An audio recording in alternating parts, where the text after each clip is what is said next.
Good afternoon, good evening, students. I hope you're doing good. Welcome back to the channel. Today we're going to carry on with second part of linguistics for second year students. Last time we dealt with phonology. This time we're going to deal with etymology. First, we are going to start by defining etymology in order to make you familiar with it. Then we are going to discuss word formation processes that we know and the most important ones. Of course, we are going to exemplify if needed in order to make it easier for you to understand. Before I start, please leave a like to the Facebook page of this channel in order to be notified whenever I post something new, and also subscribe on this channel if it is not already done. That would encourage me to do more and help you more. And if you have any question, feel free to ask in the comments below or message the Facebook page of this channel. They are going to find everything in the description below. If you're looking for videos as well, you can find many videos on this channel. You can find literature, both American and British, and you can find civilization, both American and British. For linguistics, I have already started a chapter for first year students and also started a chapter of literature for third year students as well. Anyways, we will start with a brief definition right now. Etymology is the study of the origin and history of words. As simple as that. So we have a word. It is either made, let's say, randomly. It was created from nothing, or this word has its own origins, or it came from another language, it developed, and it became like this and that. Some of the words keep the same, the same form, but they lose their meaning, and sometimes it's the opposite. Anyways, this is a brief definition of etymology. Now we move to the word formation processes, which is the most important part of this lecture, or the lecture of today. We start with coinage. Coinage is the invention of totally new terms that become everyday words in a language, of course. We take English as an example. Some examples of coinage in English: we have the word blog, trade names for, one, companies, product, anything. All these words are a result of coinage.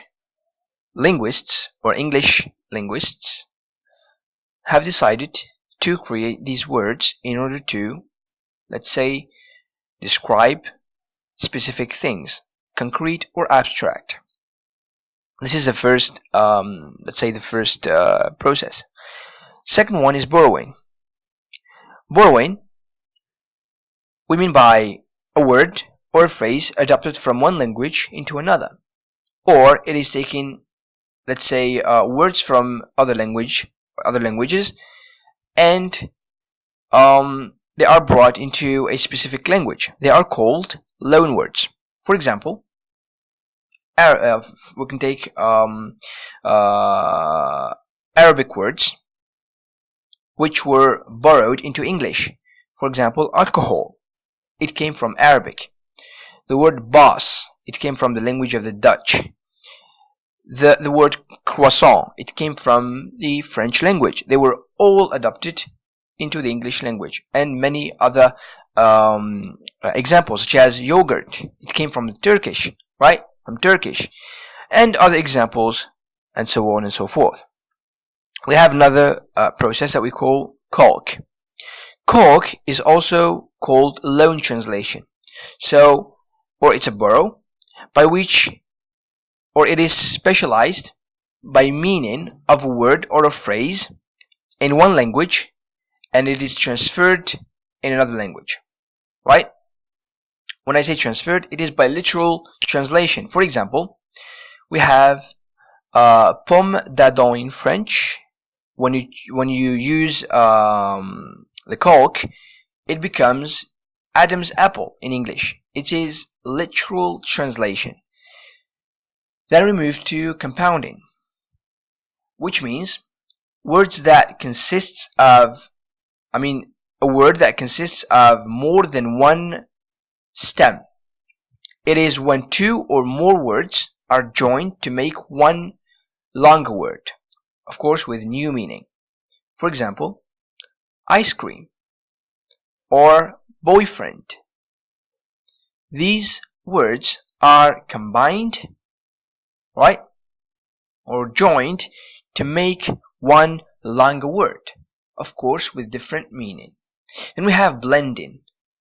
Blending, it is the combination of two separate forms to produce a single new term by taking the beginning of one word and joining it to the end of the other word. For example, smoke and fog, right? Smoke and fog. When you use blending with these two, you get smog. Another process is clipping. It occurs in casual speech, for example, of a word. Of course, this word has to be or has to have more than one syllable. It is shortened. For example, gasoline, it becomes gas. For example, proper nouns. Samuel becomes Sam. These are clipping. To clip something is to shorten it. Then we have another process that we call back formation, which means word from one type, usually a noun of course, is reduced to form another word of a different type, usually a verb. We exemplify in order to understand. We have the word action is a noun. When you use back formation, it becomes act to become a verb, right?